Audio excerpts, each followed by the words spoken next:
नमस्कार सभी को। कैसे हैं सभी? आई होप आप सभी अच्छे होंगे। जैसा आपको पता है कि हमने new NCERT exploring society India and beyond 6th class SST की सीरीज शुरू की है और उसका फर्स्ट चैप्टर हम कर चुके हैं। आज उसके सेकंड चैप्टर की हम शुरुआत करते हैं। तो जो सेकंड चैप्टर है वो है ओशन एंड कॉन्टिनेंट। चैप्टर में बताया गया है कि अर्थ जो है, जब हम अर्थ को मून से या स्पेस से देखते हैं तो वो ब्लू कलर की दिखाई देती है, इसलिए इसको ब्लू प्लैनेट बोला गया है। तो ये ब्लू क्यों दिखाई देती है? क्योंकि अप्रोक्स 1/4 पार्ट पे, अर्थ के 1/3 पार्ट पे,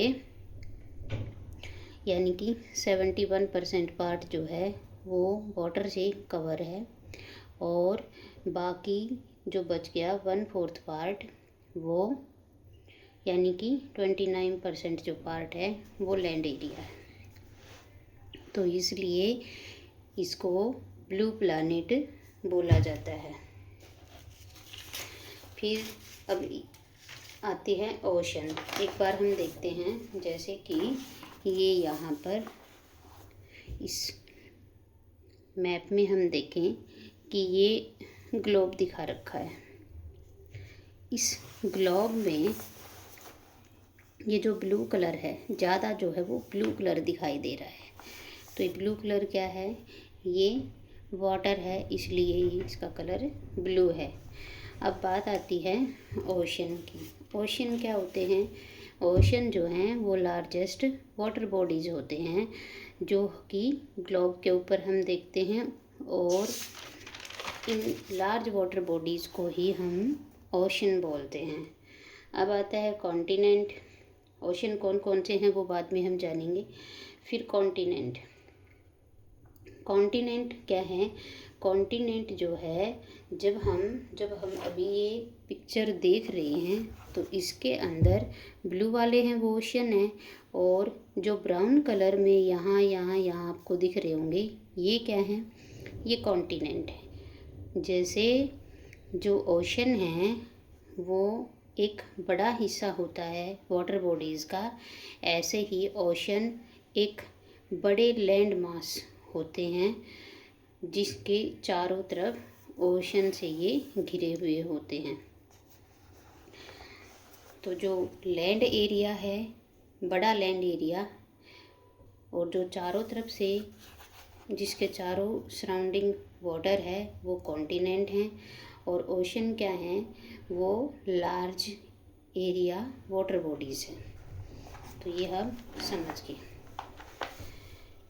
अब देखते हैं इसमें लैंड मास और कॉन्टिनेंट में क्या फ़र्क है।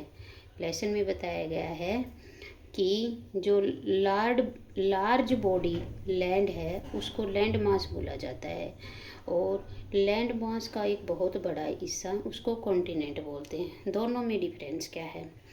तो जो लैंड मास है वो कंटिन्यूट फैलाव होता है एक बहुत बड़ी लैंड का, जिसको बीच में से कोई ओशन अलग नहीं करता। और जो कॉन्टिनेंट हैं वो ह्यूमन डिफाइंड होते हैं। लैंड है वो तो कोई भी लैंड हो सकता है, लैंड मास कोई भी बड़ा ज़मीन का टुकड़ा।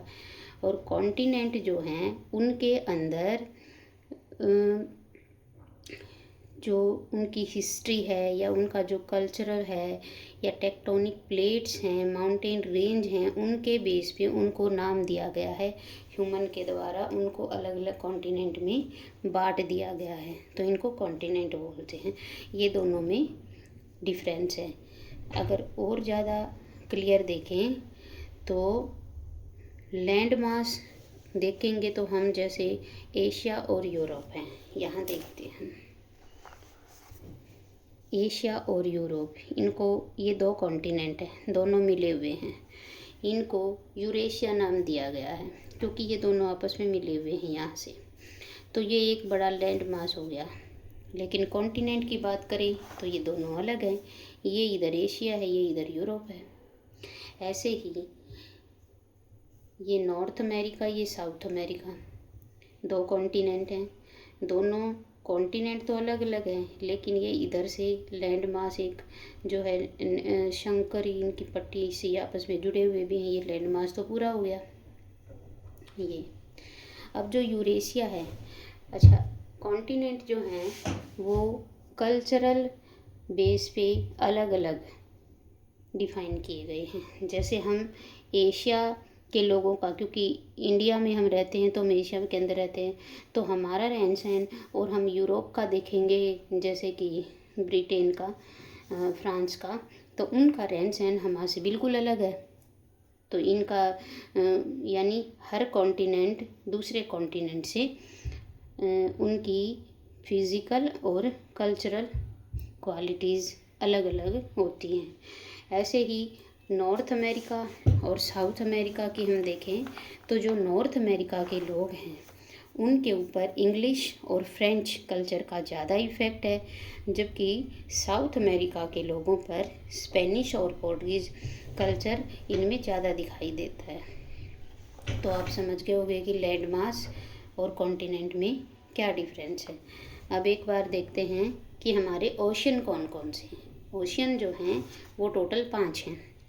यहाँ से शुरुआत करते हैं। ये देखिए इधर ये है पैसिफिक ओशन, सबसे बड़ा पैसिफिक ओशन इधर भी है, इधर भी है। अब ये ओशन एक ही है, लेकिन इस मैप में ये इधर भी दिखाई देगा, इधर भी दिखाई देगा, ऐसे ही वर्ल्ड के मैप में भी।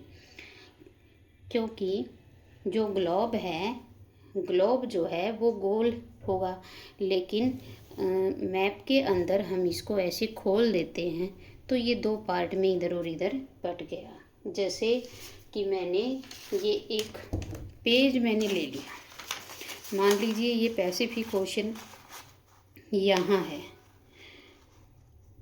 लेकिन ये तो ग्लोब है। मैं इसको मैप पे अगर देखूँगी तो ये इधर वाला और इधर वाला जो एरिया है वो ऐसे 2 पार्ट में ऐसे बट गया, इधर आ गया और इधर आ गया।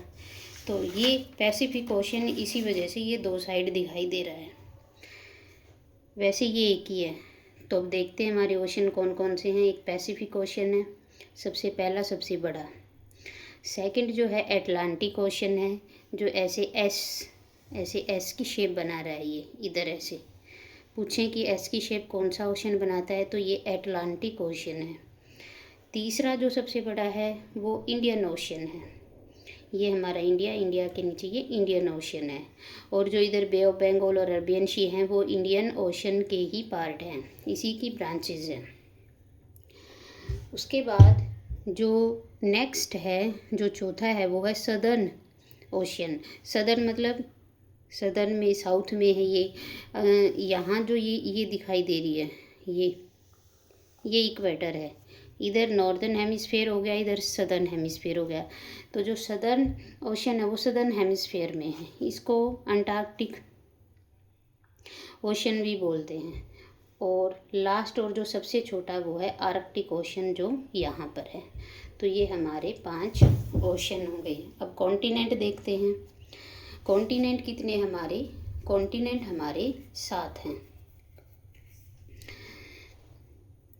तो सबसे पहले Asia, Europe, Africa, Australia, north America, south America.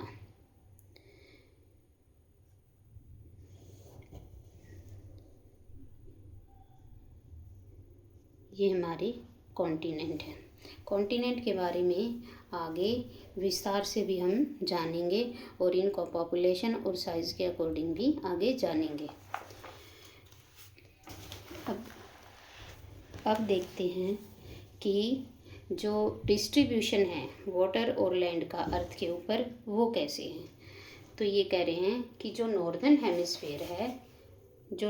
Hemisphere है यानी कि इक्वेटर से इधर वाला, यहाँ क्या है, यहाँ पे लैंड एरिया ज़्यादा है। आप देखोगे कि इधर जो है कॉन्टिनेंट एशिया, यूरोप, ये अफ्रीका इतना हो गया, ये ग्रीनलैंड हो गया, इधर नॉर्थ अमेरिका, यानी कि ऊपर वाले जो नॉर्दर्न हेमिस्फीयर है वहाँ पर लैंड एरिया ज़्यादा है सदर्न एरिया की बजाय। अब सदर्न में ये आप देखोगे इधर ये सिर्फ साउथ अमेरिका इधर से आया है, थोड़ा सा ये अफ्रीका का पार्ट आया है, बाकी ये ऑस्ट्रेलिया है और नीचे वाटर है। तो सदर्न हेमिस्फीयर में क्या है, यहाँ पर वाटर ज़्यादा है, नॉर्थन हेमिस्फीयर में लैंड एरिया ज़्यादा है।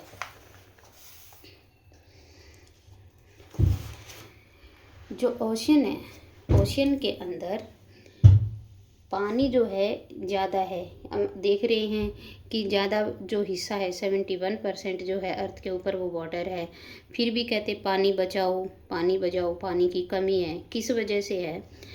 क्योंकि जो ओशन के अंदर या सी के अंदर जो वाटर पाया जाता है ना, वो सॉल्टी होता है, सॉल्टी बहुत ज़्यादा नमकीन होता है, जो कि लैंड एनिमल के लिए और ह्यूमन के लिए अनफिट है। हम उसको यूज़ नहीं कर सकते, हम उसको पी नहीं सकते, यूज़ नहीं कर सकते किसी भी काम में, इसलिए। और जो फ्रेश वाटर है जो ह्यूमन या एनिमल यूज़ कर सकते हैं, वो कहाँ मिलता है? वो बहुत स्मॉल प्रोपोर्शन में कहाँ मिलेगा? ज़्यादातर वो जो है मिलता है ग्लेशियर में या रिवर में, लेक में या ग्राउंड वाटर में, यानी बहुत कम क्वांटिटी में है। तो इसलिए बार बार कहा जाता है कि हमें पानी की बचत करनी चाहिए। अब आगे हैं ओशन। ओशन को हम देखेंगे सबसे बड़ा और सबसे छोटा कौन सा है, ये मैंने आपको भी बता दिया। पैसिफिक ओशन सबसे बड़ा है, अटलांटिक ओशन, उसके बाद थर्ड जो है इंडियन ओशन, और उसके बाद सदर्न ओशन और आर्कटिक ओशन। आई होप इतना आपको समझ में आया होगा। फिर आगे जो नेक्स्ट पार्ट है उसमें हम ऐसे ही कॉन्टिनेंट के बारे में पढ़ेंगे। आज का मेरा आपसे सवाल है कि ये जो 5 ओशन हमने पढ़े हैं, Pacific ocean, Atlantic ocean, Indian ocean, southern ocean और आर्कटिक ओशन, इनको आप डिवाइड करें कि नॉर्दर्न हेमिस्फीयर में कौन सा है और सदर्न हेमिस्फीयर में कौन सा ओशन है, और उसका जवाब कमेंट में दें। धन्यवाद।